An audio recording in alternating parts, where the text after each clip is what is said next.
Let's start tonight by appreciating the heroes of this crisis. Of course, the nurses and doctors risking their own health to protect ours, but also the hospital cleaners and the truck drivers and shelf stackers. They are the ones literally keeping America going.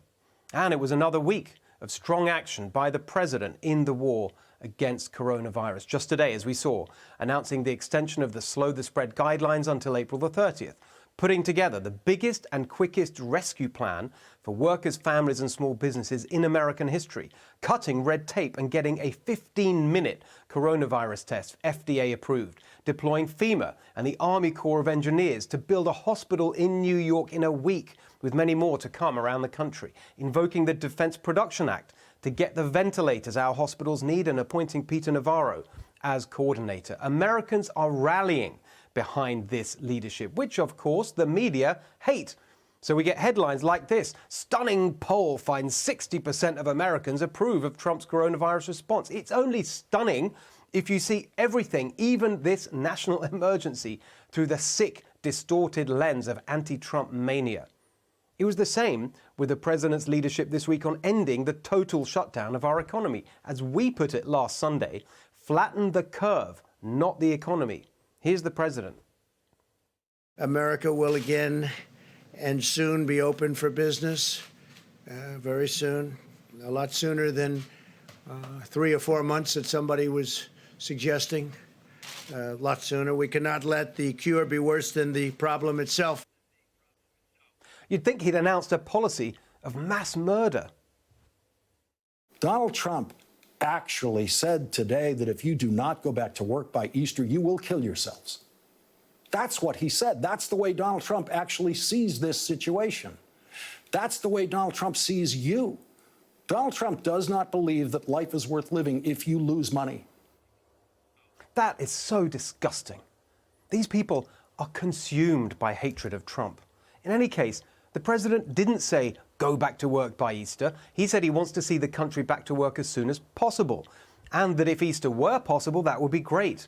But in the exact same interview, he said he would review it with his task force, which he has, and they announced the outcome today, not Easter, but April the 30th, 2.5 weeks later. The way the Trump haters talk, the president wanting to open up America as quickly as possible, makes him some kind of monster. But you didn't hear a peep out of them when New York Governor Andrew Cuomo said the same thing, when New York Times columnist Tom Friedman, the great guru of the global elite, and rabid never-Trumper Bret Stephens said the same thing, when an actual public health expert, Yale preventative health professor David Katz, said the same thing, or when an actual public health official, the medical director of Maricopa County, Arizona, said the same thing. I've never seen such support for anything we've said on this show as for our message last week, flatten the curve, not the economy. Both parts of that are vital. Flatten the curve so our hospitals aren't overwhelmed, but don't flatten American workers and families in the process. The president understands this because he knows who's hurt by the total shutdown, not the TV talking heads and blue-check Twitter chirpers working in the knowledge economy, but the real blue-collar working class, construction workers, factory workers, restaurant workers, retail workers, and the families who rely on them. And the cost of a prolonged shutdown is not just about their jobs, but their lives. In fact, it will literally take years off their lives. Poverty can take up to 10 years off someone's life in America. Between 2008 and 2010, every 1% increase in the unemployment rate was accompanied by a roughly 1% increase in the suicide rate. With last week's devastating numbers, the unemployment rate has already nearly doubled to 5.5%. If we carry on with this total shutdown, some predict we'll see unemployment rise to 30%. You think this is all just abstract statistics? Listen to the mayor, the sheriff of Knox County, Tennessee, this week. Over the past 48 hours, that office has now examined 9 suspected suicides, 8 of which are from Knox County alone.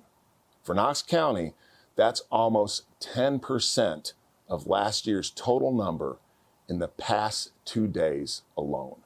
That number is utterly shocking and makes me wonder, is what we are doing now really the best approach?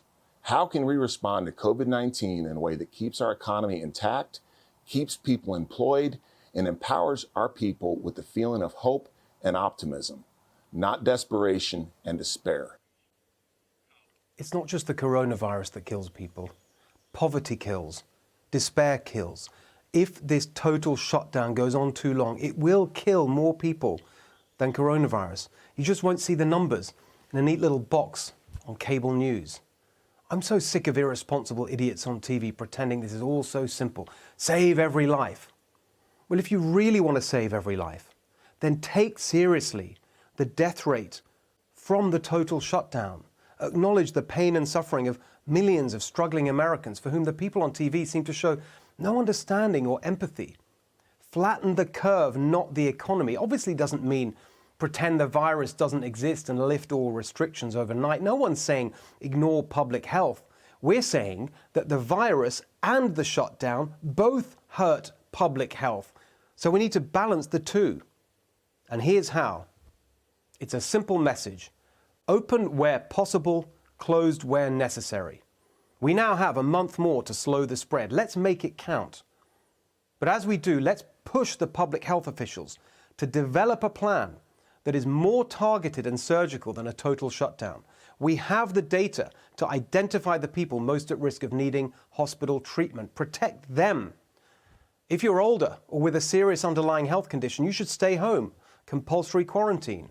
Protect vulnerable places. An all-out effort to help New York City, New Orleans, and emerging hotspots with the equipment and resources they need.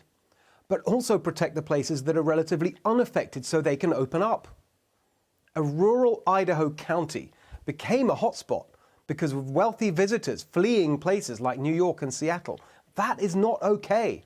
Quite rightly, the White House has now implemented a travel advisory to stop that kind of spread, and I hope we see more. Even during the next month, and certainly afterwards, the right strategy to reduce the coronavirus death rate and the shutdown death rate is open where possible, closed where necessary. That would mean keeping the ban on large gatherings, but it could also mean, for example, opening up workplaces just with temperature checks for all workers. By the way, this is completely in line with what Dr. Fauci has said. You find, after a period of time, that there are areas that are very different from other areas of the country. You may not want to essentially treat it as just one force for the entire country, but look at flexibility in different areas. Flexibility in different areas. Open where possible, closed where necessary. To enable that flexibility, we'll need to continue the rapid progress in testing so we can decide place by place where it's possible to open up and where it's necessary to stay closed. But the vital thing the president did last week was to change the conversation from the despair of indefinite shutdown to the hope of careful reopening. He put a light at the end of the tunnel. So, in this extra month of shutdown, let's commit to a new phase in this fight, more targeted, more surgical, more balanced, open where possible, closed where necessary. That's the way to flatten the curve without flattening the economy.